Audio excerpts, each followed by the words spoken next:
সাত সকালে দুর্ঘটনার কবলে কবলে দেখতে পাচ্ছেন ডিসিএম গাড়ি একেবারে দেখতে পাচ্ছেন যে কাঠের সাঁকো থেকে ভেঙে গিয়ে উল্টে গিয়ে দেখতে পাচ্ছেন ডিসিএম গাড়িটি একেবারে নদীর নিচে একেবারে জলের উপর দাঁড়িয়ে রয়েছে। দেখতে পাচ্ছেন যে এই পরিস্থিতিতে আপনারা এলাকার মানুষের কাছ থেকে আমরা যতটুকু খবর পেয়েছি এই ডিসিএম গাড়ি করে নদিয়া থেকে 11 জন শ্রমিক তারা ঘাটালের উদ্দেশ্যে কাজে যাচ্ছিলেন।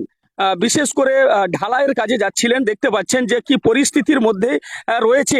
আপনাদেরকে সেই চিত্র দেখাচ্ছি এনএইচ পাবলিক টিভি, যে আমরা বিস্তারিত জানছি ঠিক ঘটনাটা কখন ঘটেছে, এটা কোন জায়গা, আমরা বিস্তারিত জানছি।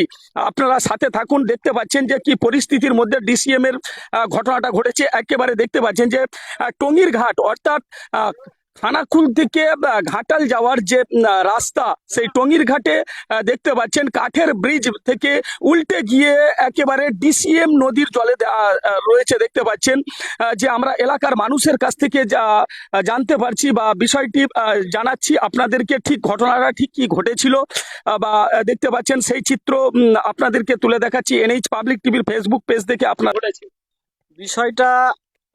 আমরা আমাদের যে টাইম সকাল 6টা থেকে রাত্রি 10:30 পর্যন্ত আমরা থাকি এবং পরিষেবাটা সেইভাবেই চলে। 10:30টার পরে আমরা আমাদের যে মাচা আমাদের খোলাই থাকে, কারণ হুগলি থেকে কিছু গাড়ি যেগুলো যাতায়াত করে আমাদের, বিশেষ করে পেশেন্ট যেগুলো রুগী হয় সেগুলোর জন্য আমাদের ঘাটাল হসপিটালে অনেকেই ভর্তি করে। সেই ঘাটাল হসপিটালে রুগীদের জন্য আমরা কিন্তু মাচা টোটালি সারা রাত খোলাই থাকে, কিন্তু আমরা রাত্রে থাকি না।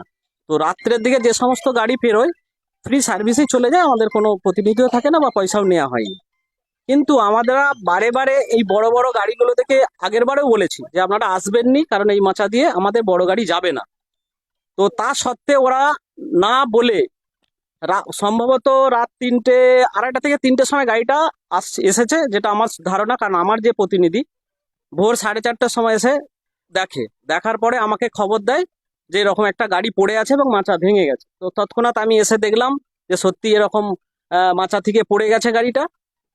এবং গাড়িতে যে সমস্ত লেবাররা ছিল আমি তাদেরকে জিজ্ঞেস করলাম যে তারা কোথায় যাবে। তারা কোনো কন্ট্রাক্টরের আন্ডারে বোধহয় রাস্তার ঢালাইয়ের কাজে যাচ্ছিল।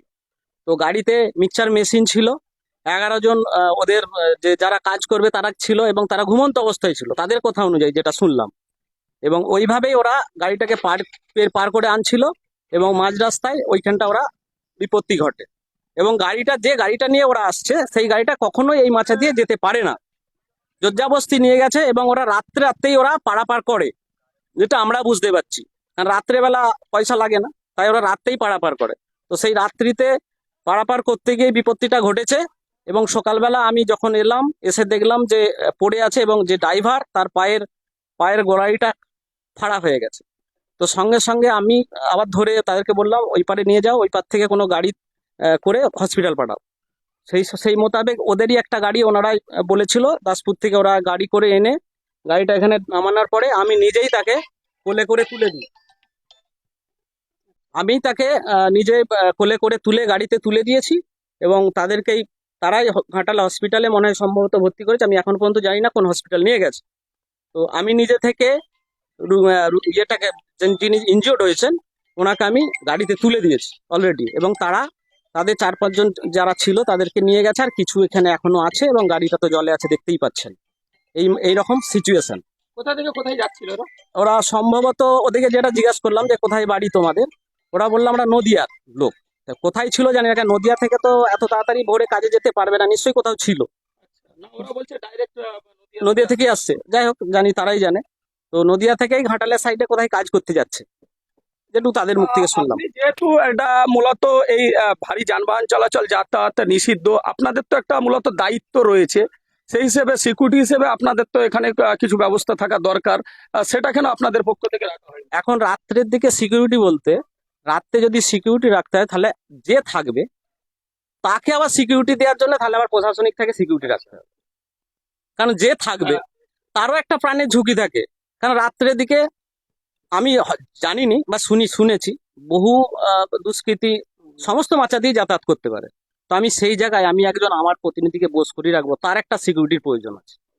তো তো সেই জায়গাটা আমরা, যেহেতু এই সিচুয়েশন ঘটেছে, আমরা এখন প্রশাসনকে জানাবো। আপাতত বিষয়টা সেটা আমরা জানাবো।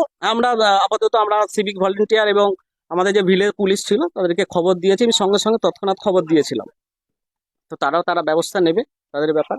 তো যেহেতু এরকম রাত্রে রাত্রে এইভাবে গাড়ি পেরিয়ে যাচ্ছে, আমরাও ওয়াকিবল হলাম যে আমাদের যদি প্রতিনিধি রাখতে হয় তাহলে প্রশাসনিকভাবে আমাদেরকেও প্রোটেকশন দিতে হবে, তাহলে আমি রাখতে পারবো কেন। যাই হোক, আমরা চেষ্টা করছি। আমরা সাধারণ মানুষের উপকৃতর জন্যই আমরা কিন্তু মাচা ঘিরে দিইনি রাত্রে, মাচা খোলাই থাকে, কারণ পেশেন্টের জন্য, বিশেষ করে রুগীপত্র হুগলি থেকে আমাদের ঘাটাল হসপিটালে প্রচুর যায়। তো সেই জায়গা থেকে আমরা কিন্তু মাচা ঘিরে না, মাচাটা যদি ঘিরে দিতাম তাহলে কিন্তু হয়তো এই বিপত্তিটা ঘটতো না। তো এইভাবেই আমাদের পরিষেবাটা চলছে।